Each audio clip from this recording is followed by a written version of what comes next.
चलिए देखिए, अब हम बताते हैं बुआ कि बहुपद के या द्विघाती बहुपद का शून्य की बात करते हैं। द्विघाती बहुपद का शून्य शांत रहेगा, है ना। तो देखिए वह द्विघाती बहुपद का शून्य के कोई पूछा है द्विघाती बहुपद का शून्य कितने होते हैं, तो आंसर आएगा 2। आंसर कितना आएगा? 2, है ना। कि द्विघाती बहुपद का शून्य कितने होते हैं? 2 होते हैं, ठीक है ना। अब आता है कि 2 होते हैं कौन कौन, तो एक होता है बउआ अल्फा और एक नाम होता है कौन चीज, बीटा के रूप में होता है। इसीलिए हम 2 कहते हैं, अल्फा एगो बीटा। क्लियर हो गया ना। यहाँ से ऑब्जेक्टिव आ गया हुआ, ऑब्जेक्टिव आ गया मैट्रिक बिहार बोर्ड परीक्षा में कि द्विघाती बहुपद का शून्य कितने होते हैं? 2। क्लियर। अब क्या सर जी इसके बारे में बताइए।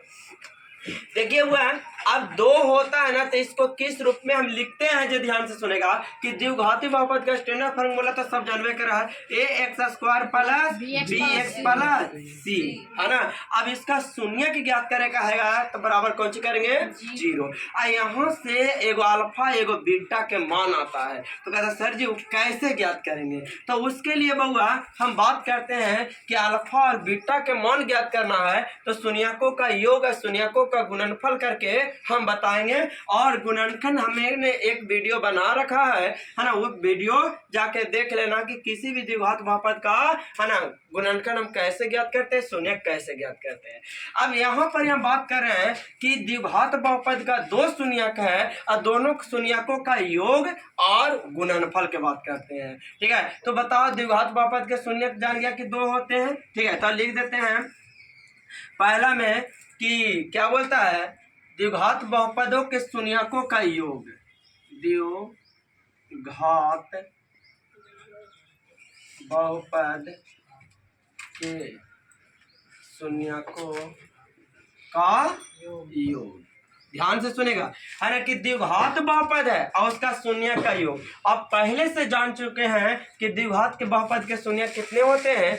2 होते हैं, एगो अल्फा एगो बीटा, अर्थात 2 के बात कहा तो यहाँ पर योग कहा तो दोनों के जोड़ने की बात है ना। लेकिन इसको हम कहा करते हैं बुआ कि पहले भाषा के रूप में लिख देते हैं, तो क्या हो जाता है कि दोनों शून्यकों का योग माने हम कह सकते हैं बुआ कि अल्फा प्लस बीटा, है ना। तो ये क्या हो जाता है, तो इसको फार्मूला याद करना होगा -b/a। क्या सर जी ये -b ये कहाँ से आ गया, ठीक है। तो अब यहाँ पर हम लिखेंगे माइनस, है ना, x के गुणांक बटा x² के गुणांक।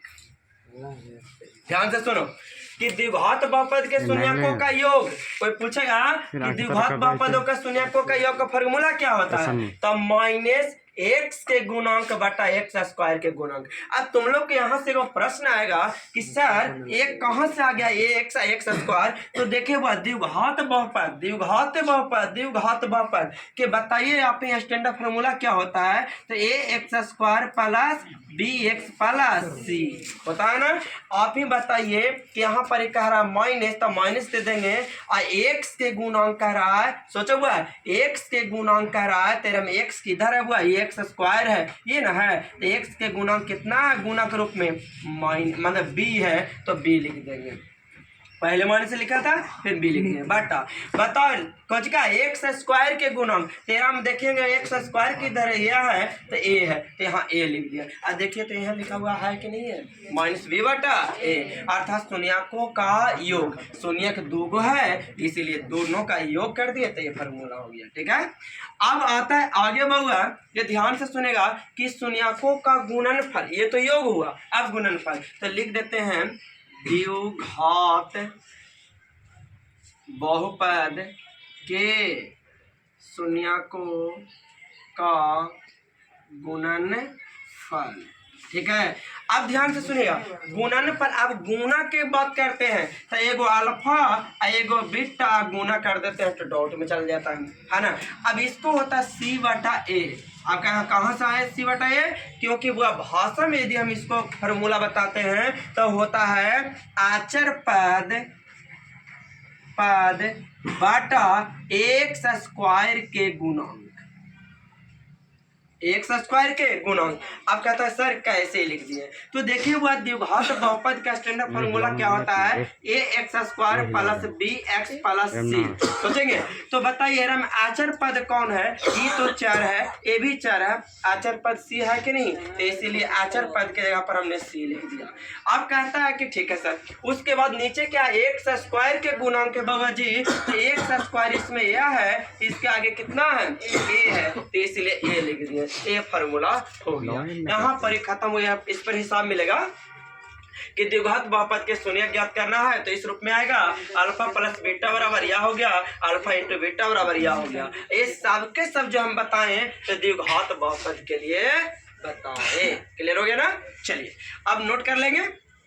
चलिए स्टॉप करिए। मतलब देखिए हुआ अब आता है त्रिघाती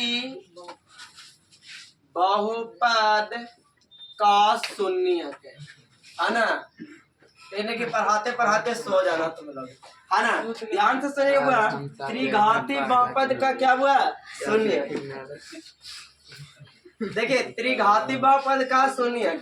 आप कहते हैं कि त्रिघाती बहुपद का शून्य क्या होता है, तो त्रिघाती बहुपद के शून्य बहुपद 3 होता है। कोई पूछेगा कि त्रिघात बहुपद का शून्य कितने होते हैं, तो 3 होते हैं। कितने होते हैं 3। कौन कौन होता है बुआ, तो एगो अल्फा, एगो बीटा, एक गामा।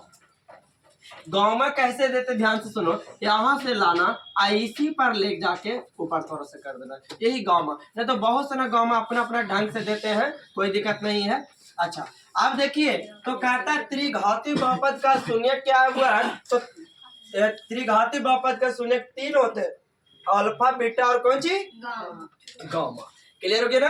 अब इस सभी को हम योग गुणनफल जानते हैं कि त्रिघाती बहुपद के शून्यकों का योग, शून्यकों का गुणनफल, 2 पदों का गुणनफल, अर्थात 3 रूप में आएगा हुआ, एगो alpha into beta into gamma बराबर, एक आएगा कौन सी alpha plus beta plus gamma बराबर, एक आएगा alpha beta plus beta gamma plus alpha gamma बराबर। क्लियर हो गया ना। तो ध्यान से सुनेगा तो क्या होता है वो, alpha plus beta plus gamma बराबर क्या माइनस बी बटा क्या सी, है ना। स्टॉप करो, उल्टा उल्टा हम लिख। हाँ सर हो गया। हाँ हो गया। तो देखिए यहाँ से ध्यान से सुनेगा हुआ कि अल्फा, सुनो alpha into beta into gamma बराबर कौन सी माइनस डी बटा ए। अब आता है कि alpha plus beta plus gamma बराबर माइनस बी बटा A. Alpha into beta, beta into alpha into beta plus beta into gamma plus alpha into gamma बराबर सी बटा ए। सर ये कहाँ से लिया है, तो आप ही बताए त्रिघाती बहुपद करना है बउआ, तो त्रिघाती A x cube plus B x square plus C x plus D, यही ना होता है। तो सोचिए हुआ अल्फा बीटा गामा तीनों के गुणनफल के रूप में करते हैं, तो डी बटा ए, तो डी कहाँ गया यहाँ है, ठीक है। अब बटा ए तो ये यहाँ है। क्लियर हो गया। अब आता अल्फा बीटा गामा योग के रूप में, तब माइनस बी बटा ए, तब माइनस अब बी कितना है यह है और ए कितना है तो यह है। उसके बाद अब देखिए हुआ कहता है कौन चीज कि जो योग मतलब गुणनफल करके योग करेगा उसके रूप में आएगा, तो सी बटा ए, तो सी यहाँ है ए यहाँ। अब क्या सर जी ऐसा क्यों कर रहे हैं, ठीक है। तो देखिए बुआ यहाँ पर ए नहीं रहेगा बउआ, यहाँ ऐसे रहेगा 2x square 2x cube plus 2x square minus 5x plus 8 ऐसे रहेगा। यदि पूछ देगा इसका मान पूछ देगा बउआ, तो इसका फार्मूला लगाएंगे और कहेगा सी बटा ए, तेरा में खोजेंगे सी का नहीं, तो ए बी और सी, तो सी कितना हुआ 5 है, तब 5 ए कितना है 2 है, आंसर हो जाएगा। यदि यही बात पूछेगा इस पर हुआ, ठीक है, तो ध्यान से सुनेगा कि फार्मूला होता है माइनस बी बटा ए, तब माइनस लिखेंगे, बी खोजेगा तो ए अब बी है ना, तो 2 एक हो जाएगा तो ये भी 2 कैंसिल, तब माइनस 1 आंसर हो जाएगा, ठीक है। यदि ए प्रश्न करेगा alpha into beta into gamma पूछेगा हुआ, तो डी बटा ए, तो देखेंगे ए बी सी और कुछ डी हो गया, तो डी कितना है 8, अब बटा ये कितना है बउआ? दो। तब 2। तब बताओ 2 चाओ 8 हो गया, तो आंसर हो गया। इस रूप में बनाने को आता है।